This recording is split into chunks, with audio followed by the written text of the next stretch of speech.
Hello, everyone, and welcome to the Cricket Podcast, where we're going to be answering the important questions like: has Jadeja ever done his sword celebration with a real sword? Max, it's Border-Gavaskar Trophy time. It's our first live show of the series. India are pumping Australia. Rohit Sharma was sublime. Toddy Murphy, provided some silver lining to our fans down under. All that and more with me, Jack Hope, and, as I said, my brother-in-arms, Max Rowe Brown. How are you doing, Max? Oh yeah, good, thank you. I'm going to go with Todders. I think Todders is Todders. what we'll christen him What for about, for the yeah. purposes of this podcast. Yeah, I quite like. So, Camo and Todders. Camo and Todders. Cum Dog and Todders. Yeah. I think it's like a really. Well, let's not go there. Max, it's been a pretty entertaining first couple of days of the series, hasn't it? A pretty chastening experience, I think, if you're an Australian, and if you're Indian, I reckon you're feeling pretty good right now. What were your first impressions?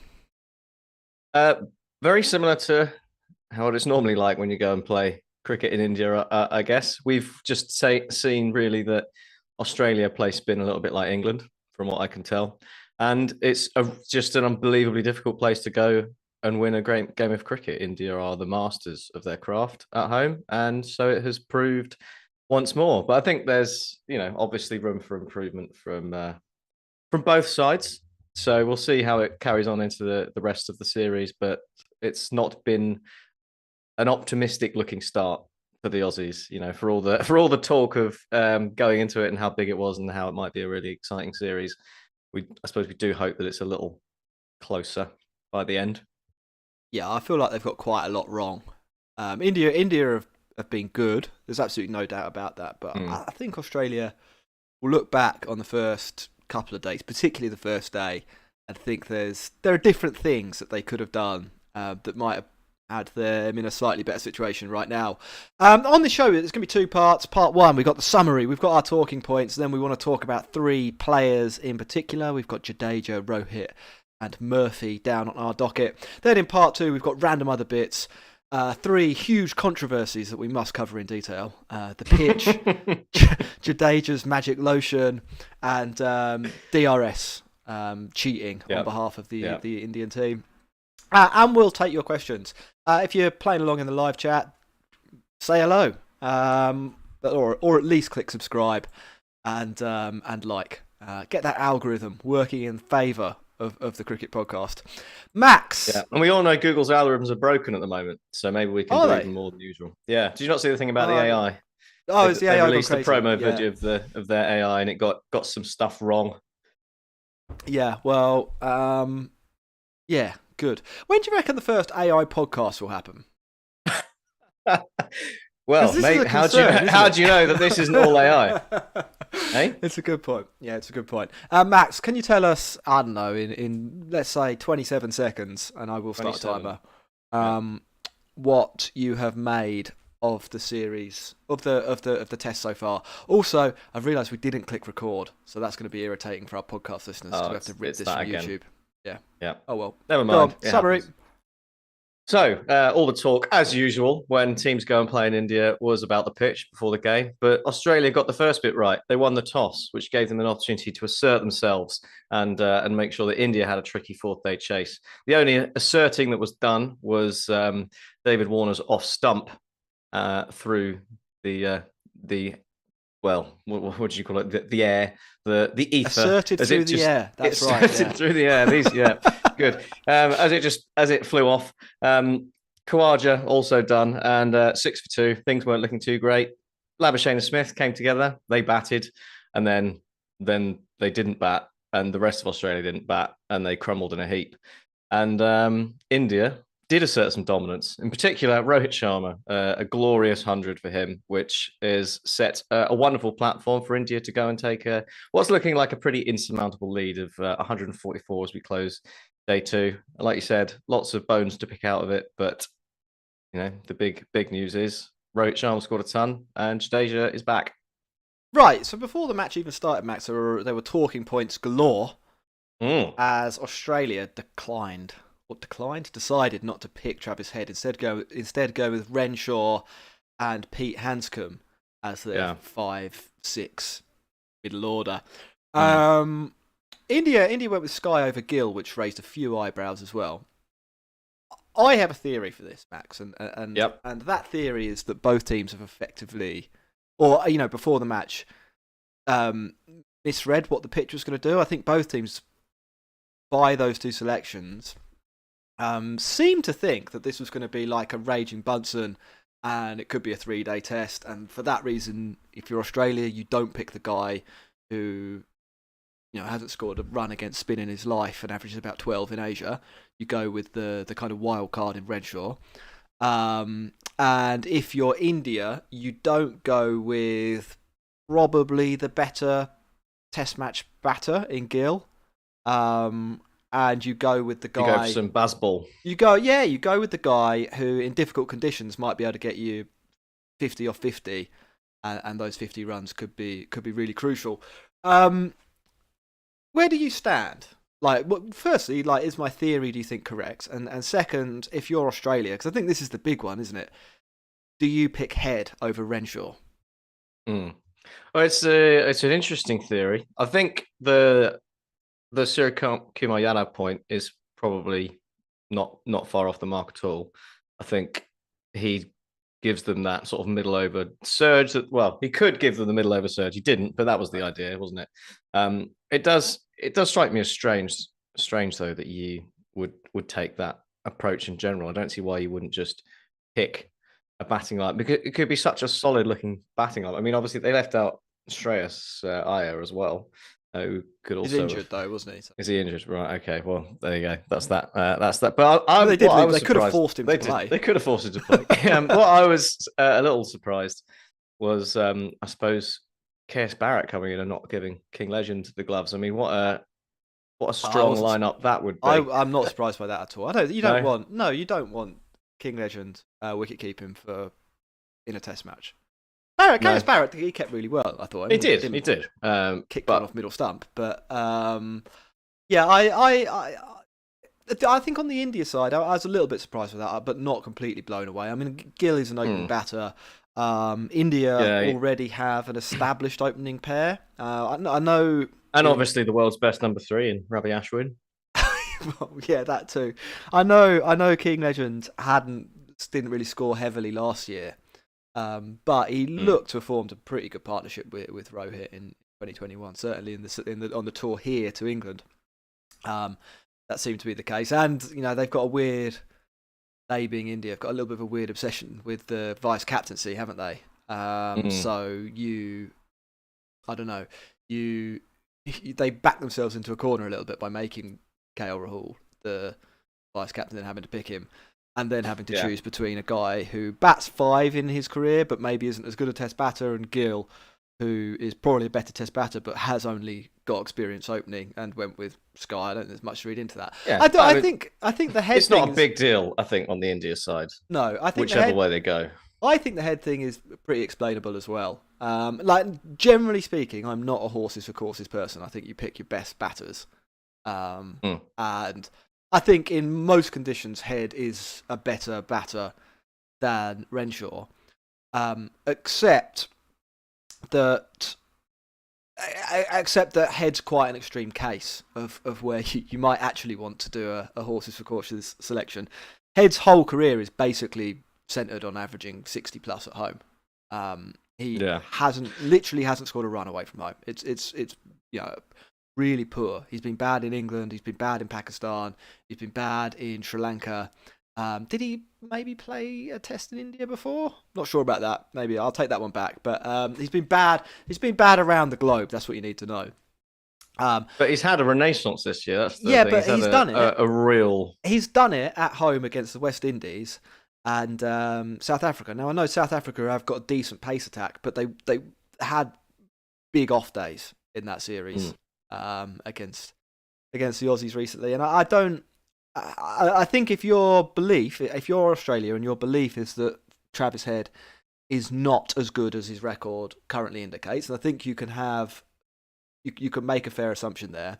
You can look at the pitch as it appeared to be prepared with a dry area outside the off stump for the left-handers, Mm. Look at Head's record. Look at the fact that you don't need his bowling because you're playing Murphy, and I think quite reasonably come to the conclusion that you want to play Renshaw instead.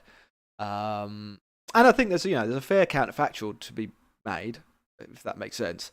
That had Renshaw had the opportunities Travis Head did this summer against some pretty woeful bowling, then he might have cashed in as well. Who knows? So, yeah. Anyway, let's talk the about...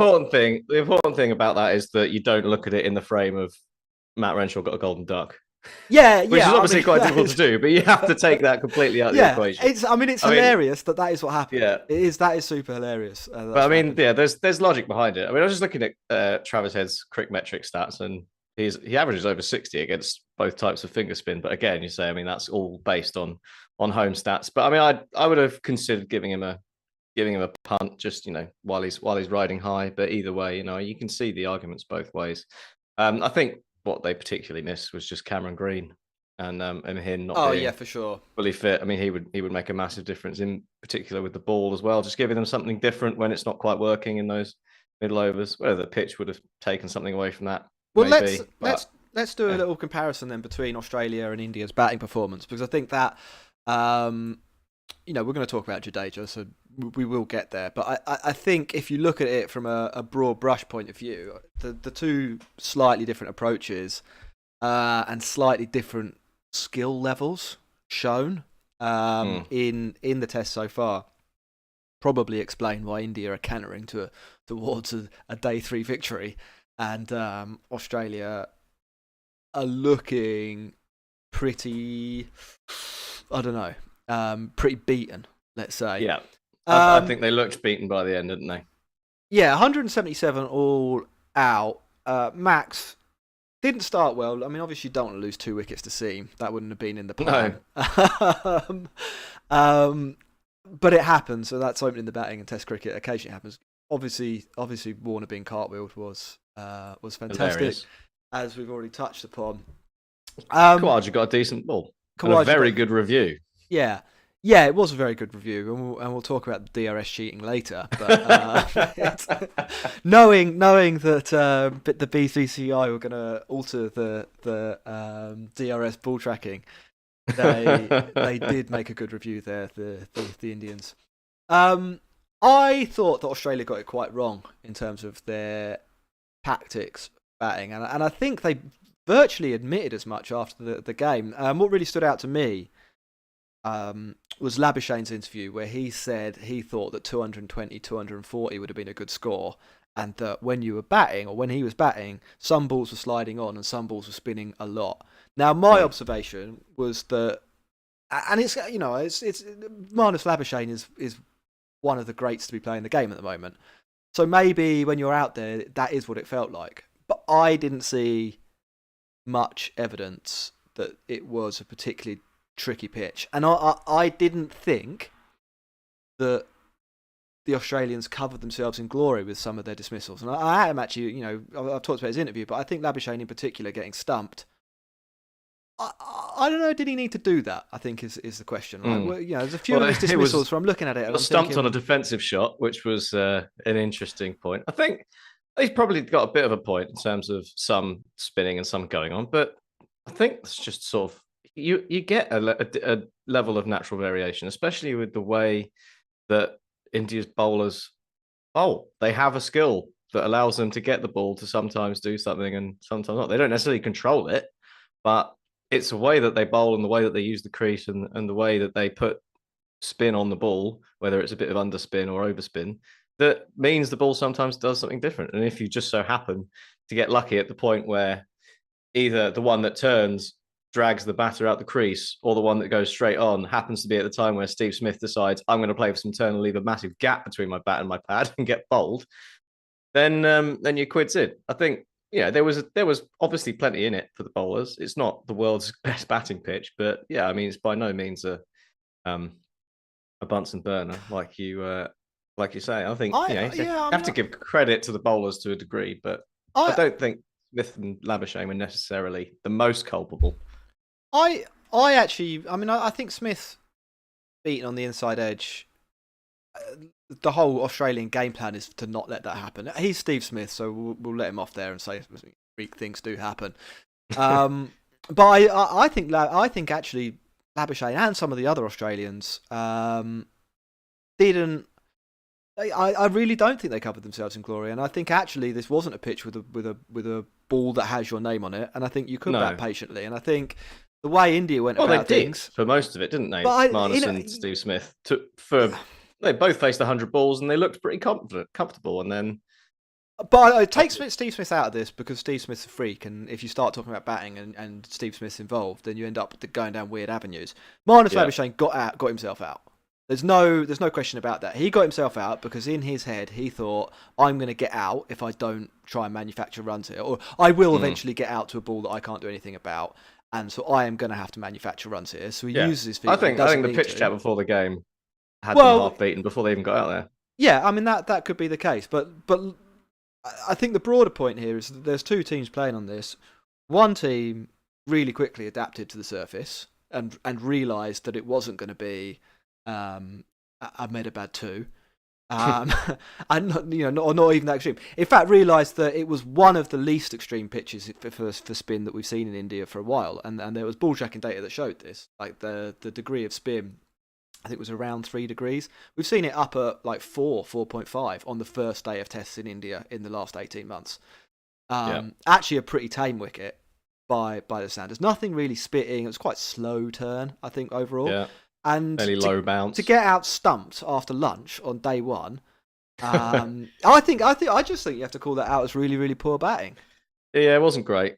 It's a maybe he got the nervous 49s, really wanted his 50. But I mean, Renshaw was heinous. I mean that was even worse. Yeah, that was. There are no words to describe how bad that piece of batting was. I mean, kicking a ball off middle stump is. What was he doing?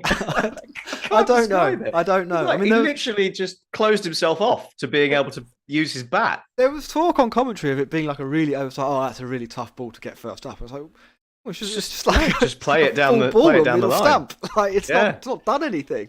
Use your bat, mate. Bread and butter. I mean, Alex Carey's reverse sweep was diabolical, but I think by that point, I guess he felt he needed to inject something into the. Well, the way Carey went about things, and it did actually come off for him. What did he get? 36 off 36, something like that. It was 33, yeah, 36 or 33.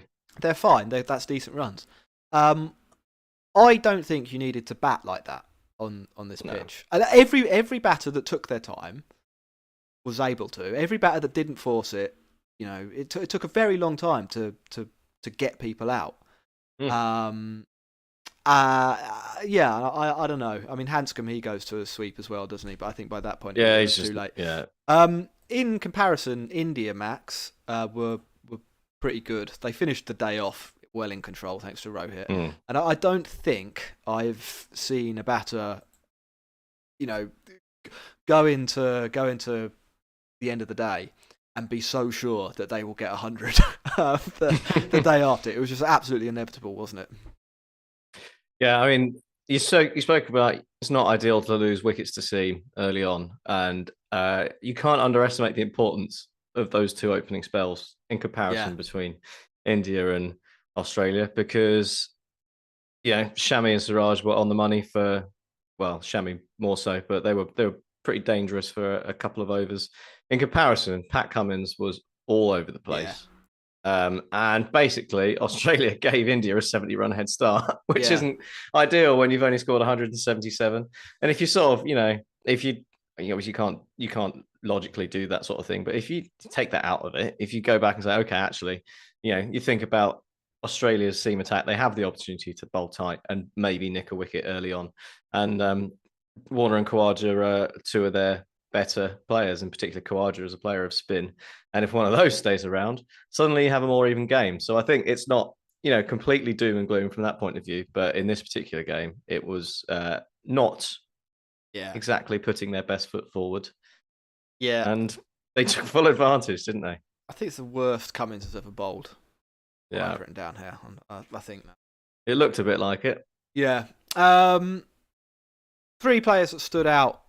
Max, Jadeja with bat and ball was magnificent on his return to Test cricket, wasn't he? So we'll start with him. Yep. Sword celebration well earned today.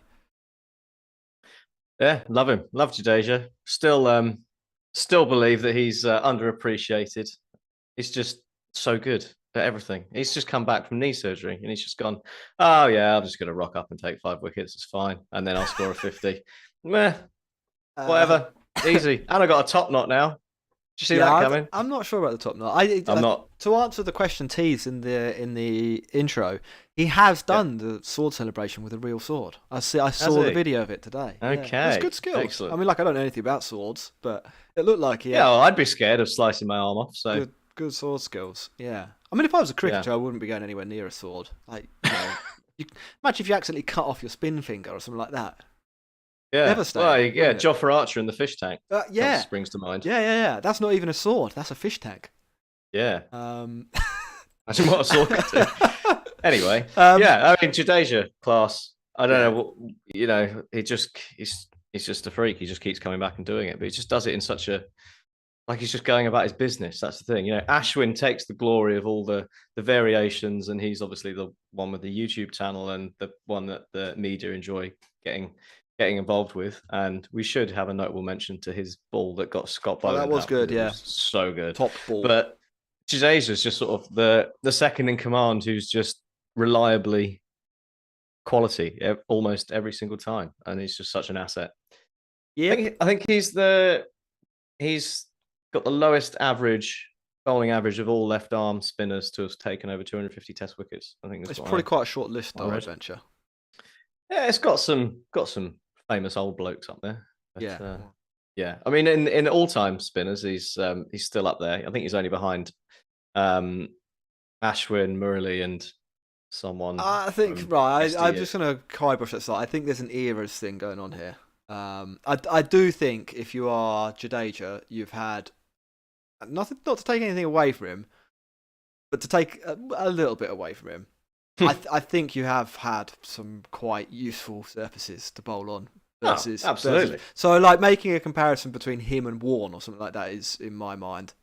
I saw someone actually tweet this. It's like, India have got Warne and Murali in the same team, but they can both bat. It's not like that. I'm sorry. Ashwin is the tier down from those two. Jadeja's probably a fair way off the pace. And if you disagree with me, then look at how he performs away from home versus those two. Let's talk about Rohit because he was excellent too. Killed it, didn't he? Yeah, it reminds me a bit of the England series. Obviously, like you said, it's not Ahmedabad 2, but he won the game with a 50, basically, on a pitch that was unplayable. This was a substantially better pitch, but he's done the same thing. He's immediately taken the game away from the opposition with a really nice 100, and there were questions, weren't there, about his place, I suppose, in the wider setup of Indian international cricket, particularly in the shorter format, and whether he was losing it a bit. But he's really coming into it in the test sphere, where I suppose wasn't initially what his name was made for, was it? But taking over the captaincy, that seems to be slightly behind us now, that whole saga, and he's leading from the front, and it's nice to see. It's good to have a little bit of stability back, and long may that continue for as long as it does. Yeah, people said that it might be a difficult series for him going into, well, not a difficult series, but it was his first big test as captain. Yeah. Well, he's passed the test, hasn't he? I think it's fair to say. Well, so far he's passed the test. Still a few matches to go. And then finally, honourable mention to Todd Murphy, obviously picking up 5 on debut. Good for him, and nice for his family to share that too. I thought it was funny that he got out, and this is true. India's 2 best players of spin in terms of like control percentage, Pujara against spin. 94% of the shots he plays to orthodox spin, he has control over. Kohli 93%. And a pair of them get out to the worst 2 balls bowled all day. Like it's like Murphy bowled really well. I mean, like it's not genius. It's not like Don Best when he came over and was a pie chucker and people just kept whacking him to point. Yeah. Murphy bowled really, really, really well all day. Bowled 2 bad balls and managed to get out the 2 best players of spin with them.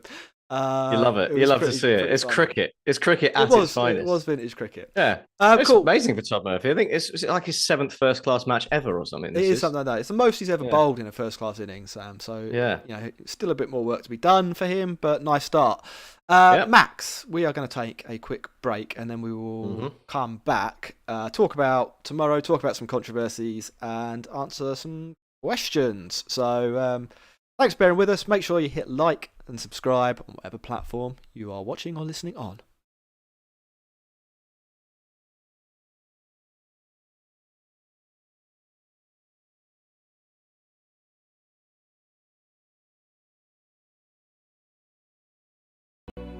Hello everyone, welcome back to the Cricket Podcast. We're in part 2.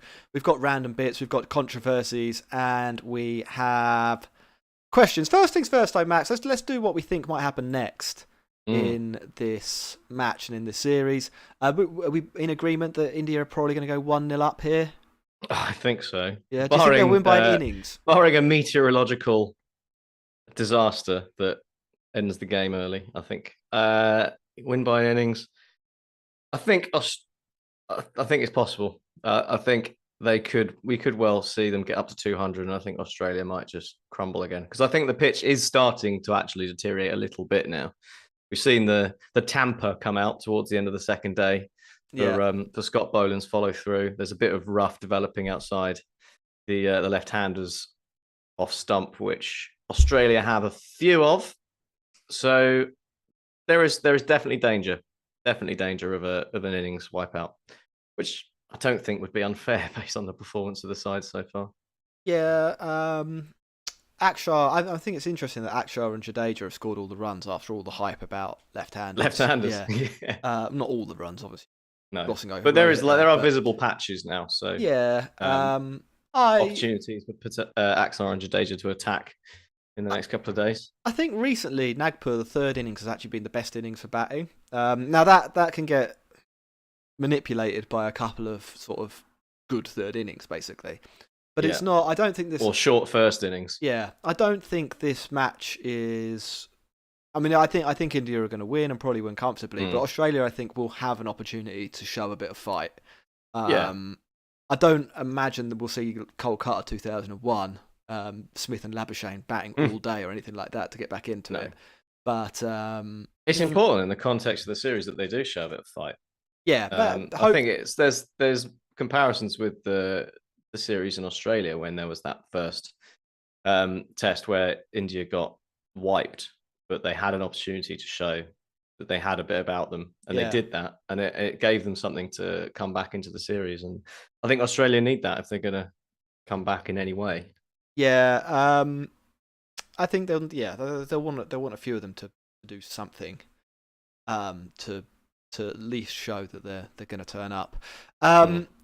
We had some controversies, Max. We had 3 of them. First up was the pitch, and I think we did the preview show before we saw the pictures from Bharat Sundaresan, which showed how the curators or groundsmen were taking an avant-garde approach to how you would normally prepare a test wicket. They were watering sort of just the middle bit and just the bit outside off stump, weren't rolling the whole pitch. I think it's probably fair to call that out as bit dodge. Well, I mean, right. So there's a thing to bear. There is no rule against doing that. No. Like, if you're saying is it cheating? Well, I guess it isn't.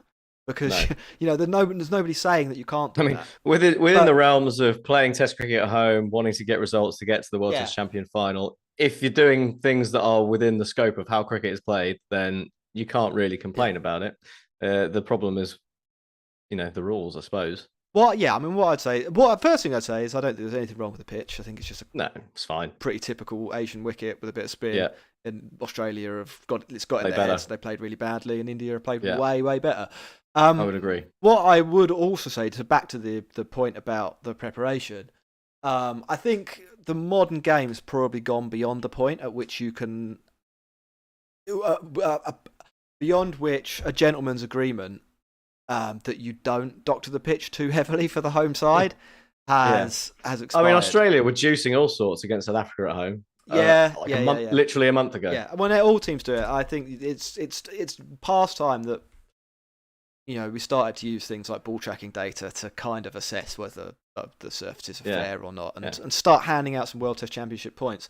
And I think that's why is this happening? I think there are 3 reasons for it. One, the World Test Championship. Obviously, people want to make the final, and winning at home is creating pitches that you can win at home on is one of the easy ways to control that.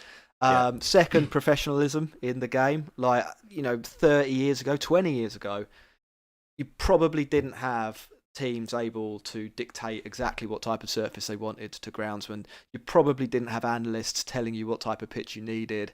You probably had the biggest ego in the dressing room saying, I want a nice pitch to bat on, please. And then you get a flat one which doesn't help your team. You have all those sorts of things, and now things are a little bit more keyed in to winning. All teams are doctoring their pitches a bit more. I think that's just a fact. And then I had another point as well. I should have written it down. Sorry. So I will. I can't remember what the third one was, but I think those 2 are well worth bearing in mind as reasons for why we should possibly look at how pitches are prepared. Possibly. But I don't think there's a controversy in this one. So we're going to move on to the next one we're moving on because we've got no time. We want to do this in 40 minutes. Jadeja ointment, because this is the biggest controversy of the match. Oh, huge. I think just after lunch on day 1, maybe just after tea on day 1, Jadeja came out, got some cream off someone's hand and rubbed it on his finger, and it was and posited. And then bold, and then bold.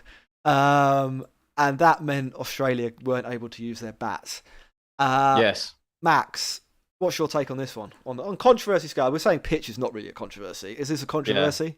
I think this is not so much a controversy as actually a little peek behind the scientific curtain of what India have managed to get together here. They've developed an ointment that's so potent it is in fact time traveling to the point that you can apply the ointment after a break in play, and it will go back about 10 or 15 overs and get out the opposition's 2 best players retrospectively. And in the alternate universe that was actually happening that we're not part of, but it's gone off on a separate timeline. Stephen Smith and Marnus Labuschagne are actually still batting. Yes. And what's happened is they've got this cream out, and they've got, we can change this. We've now got the ability to actually change this, and that's what induced Labuschagne to crawl out his crease and Smith leave a giant hole between his bat and pad. It's the cream. If you watch what he's doing, he's rubbing here. If I'm on YouTube, you can demonstrate this. Rubbing the cream on his left hand, and each time he rubs to the right, it takes 100 runs off the Australian score from where they would have got. So it's like 1, 2. They'd have got about 500, I think. And so he does that a few times, and that means they only get 177. I'm just looking forward to all the warps in time that occur in future. It's going to be an interesting few years ahead. And then finally, the Fox Cricket Australia, Fox, whatever they're called, tweeted something about the DRS for Khawaja's dismissal. This is as insane as when Virat Kohli shouted at a stump. It's not there's nothing you can do about it. It's a completely impartial product. It's where the ball bounced. There's very little you can say about this other than you're stupid. If you think it did look tight. I was surprised when I saw the red. Yeah, these things can surprise you though. It was out, I'm afraid. Just like when Ben Stokes wasn't out against Australia in the Ashes because the ball was bouncing over the stumps or whatever it was. Yeah, exactly. Right, we have some questions. Starting with the questions over on our Patreon. Patreon.com/thecricketpod. If you want to support the show directly, you can find a link to that in the show notes. You get extra shows. You get some data and content packs and stuff like that we've partnered up with people to provide. So have a look at that. Well worth it. We had 2 questions through from our Discord from VJ. How unfair is the pitch? And I think our view is not unfair. Not really. Yeah. No, we covered that. Second question, why do visiting teams keep bringing out new exciting spinners to play in the subcontinent? Give them a world of confidence, then drop them immediately at home. I am not sure I agree with this. I think that we've got Murphy fever here because he's the first one to do it for a while. Like he's played 7 games. Yeah, well, but like when New Zealand brought Mitch Santner for the last series, Mitch Santner didn't do very well. He did badly. When England brought Don Bess, he didn't do very well. He did badly. No. Generally, the backup spinner to most nations isn't. There's a reason they're the backup spinner and not the main spinner. Yeah. Well, I think it's more just a case of like there's only in Australia, in England, in South Africa, in the West Indies, wherever, basically anywhere outside the subcontinent, almost all the time, there's room for one spinner in your side. And maybe you've got a part-timer as well who fills in a bit of the time. And you go to the subcontinent, you need 2 frontline spinners at least, and you have to find one from somewhere. And it's quite often the case that your backup spinner at home, like you say, isn't necessarily all that, or you decide you want to go for a slightly different, you want a wicket-taking spinner. A lot of the spinners are, can be defensive in those parts of the world.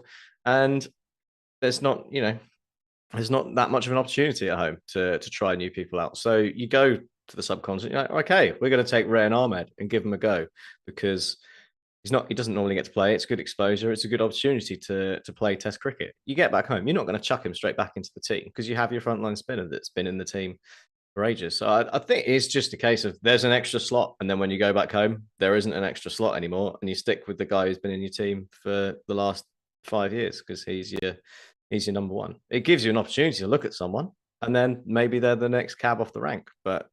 And that's why I think it's good to get a young guy in. But do you remember when we took Sean Udall to India?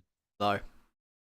It's like 2004 or something. Yeah, no. It was just like, you're not going to pick him and then go, well, he's done well, I'm going to get him straight back into the side at Lords. It's just like, you're not going to do it. Right. We've got a few questions. We're going to do 3 questions from YouTube, and then we'll do a couple of questions from Twitter, then we're going to finish the show. Raj says, is Akshar Patel going to be more difficult to play in the second innings? Yes or no? If there's a bit of variable bounce, yeah. Yeah, I don't know. I mean, I feel like with Jadeja in the team, it's a bit pointless having Akshar in a way. Mm-hmm. It's nice to have 3 spinners, and again, maybe they thought it was going to spin a lot more, but Jadeja's just a better bowler, I think, and a better batter. Unless you're on very particular surfaces, in which case most oppositions aren't going to score any runs anyway. Get dog bowling. Maybe it was a fitness thing. Then we've got a question. Why is Lyon not able to take any wickets? I think he hasn't performed that well. I think Lyon, he definitely struggled for line and length in the first spell yesterday evening. I also think he bowls just a little bit too slowly. I think one of the reasons Murphy was good was, in addition to the side spin he gets, he bowls pretty flat and pretty quick. So it doesn't give the batters a lot of time to move. Yeah, and he bowls quite straight. It doesn't give the batters a lot of time to move. Lyon, like you say, sort of hangs it outside off stump. Yeah, he's more about trying to get the turn and ripping it. Well, it's that or the one that goes straight on and it's caught and slip. But on a pitch like this, you just don't get that many chances that go to slip. Like even if you do, Steve Smith drops them. Well, yeah, exactly. So there's that. And then finally from Parth, and I think this is an interesting one, are spin-friendly pitches in India Bazball proof? That's a good question. What would Bazball have done here? Nothing's Bazball proof. I think yesterday England would have been bowled out in about the same time as India as Australia, but have got 270. Scored. Yeah. They'd have done some nuts stuff, but probably collapsed in a heap at some point. I'm looking forward to seeing it. And India would have been about where they are, and England would probably lose, but it would be a bit closer maybe. Ross's brother's just messaged us saying that my face is quite bleached out on the pod. I apologise. I'm sat by a window and the blind is not doing its job. Well, why don't you put the blind? Half of me ridiculous. Is. You know what? Pull the blind down. It doesn't do anything else. I could buy me a new blind. Patreon.com/thecricketpod. We'll get Max a new blind. So you can see it. Thank you to the people who have just subscribed to us, by the way. Thank you very much. Do hit that subscribe button. It makes a difference. We should probably, when you click subscribe on the live stream, it brings up a picture of Shaheen Afridi kissing his fingers. I think just after he bowled an Indian batter. So for this series, maybe we'll think about changing Maybe that GIF. Let's get to Jadeja. something else. Jadeja. Yeah, we'll get Jadeja on for the next one. Gurjot says, is Jadeja the best Test all-rounder, or is Jadeja the best Test all-rounder? I'm going to be controversial and say it's Stokes.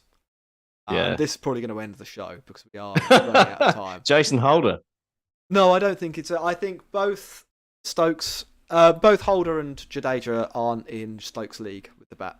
Jadeja's getting there. Last couple of years has been really good, and you could argue over the last couple of years it's been close. But Stokes has played an entire career in the top 6, and has scored 12 tons, I think it is, 30, 50s, over 5,000 runs. What He's got more than ball, about 33, 36, I think. Oh no, with the ball, 32 with the ball. And Stokes, as a seam bowler, is just a little bit more useful in a few more different conditions than a spinner, unfortunately. Like, every innings of the game seems going to be useful. And Stokes performs a really useful role as a seamer in that he takes wickets with the old ball. So there's a lot that Stokes everywhere does. As well. Everywhere in the world, somehow. Yeah, there's a lot that Stokes does that goes a little bit deeper than the numbers. But I think if you want to, in a nutshell, it's that Stokes as a batter has just a slightly better record than Jadeja. We'll say this: if Jadeja keeps piling on runs at sort of number 6, then I'm well open to changing my mind on that. And I think certainly in India you want Jadeja and not Stokes. But all round the world, full package in Test cricket are probably having Stokes. I don't know if you disagree or. I probably wouldn't, much as I love Jadeja. Yeah, I don't. This isn't. Yeah, as well. When we say this, it's not like this is not like a Jadeja isn't good at cricket point. We're probably talking about. Jadeja is my favourite cricketer in the world. We're probably talking about 2 of the best 5 Test players there with Stokes and Jadeja. Stokes, Jadeja, Smith, Root, I don't know, Cummins. That's probably your best 5 in the world, isn't it? Shows how bad England must be to never win. 2 of the best 5 players in the world. And on that note, thanks very much for listening, everyone. Once more, if you wouldn't mind dropping us a like and a subscription over on YouTube or sharing the podcast, let your friends know. It helps us massively. We're going to try and do as many live shows as we can through the series, so do pay attention to them. Put your notifications on and get involved. Ask us some questions. Send us a super chat if you fancy it. We'll be back. We'll be back pretty soon. Looking forward to what happens in the rest of this match, but mainly I think the 3 tests after that. Mm. Bye.